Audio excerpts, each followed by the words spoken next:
Do you know anyone who suffers from swollen feet? Swollen feet is not a problem itself, but points to a deeper issue. This usually happens when there's a buildup of fluid in the tissue, making them swell. This is known as edema. As the swelling gets worse, it gets more uncomfortable and it may become hard to walk or stand. It can also get more painful, and the feet may be red. Looking for a cure?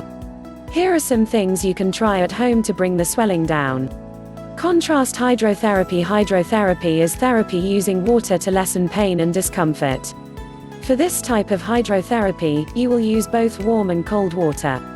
The warm water will help blood flow, and the cold water will bring down the swelling in your feet.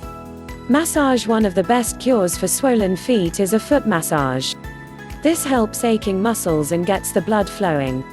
It also helps extra fluid drain to bring down swelling.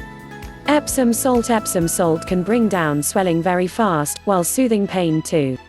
This is because it has magnesium sulfate, which can be soaked up by the skin to help the blood flow and bring down the swelling. It also helps sore, tired muscles, and can kill foot odor. Ginger. Since ginger is a natural diuretic, it brings down the amount of water in the body, and helps treat swollen feet. This is because it lessens the sodium in the body, which is a big cause of swelling. Dandelion. Dandelion is a great cure for swollen feet. It helps the body absorb extra fluids because of its diuretic quality. It also helps keep track of the sodium level in the body. Exercise. Exercising often is important to stop your feet from swelling. Exercise helps blood flow and stops blood from building up in your lower limbs. Magnesium. If your body is missing magnesium, that may cause swelling in the feet due to edema. Make sure to eat foods that are full of magnesium to help fight this problem.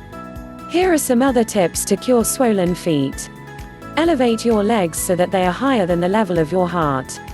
Limit the amount of salt and caffeine you have, because they cause feet to swell. Eat fresh fruits and vegetables, instead of canned goods, which have added salt for storage. Drink lots of water to keep your body hydrated and clean out bad bacteria. Avoid sitting for long hours. Instead, take breaks and walk around a bit. When taking long trips in a car, bus, train, or plane, think about wearing compression stockings to stop feet from swelling. Don't forget to subscribe. Beauty Tips Guru. Thanks for watching.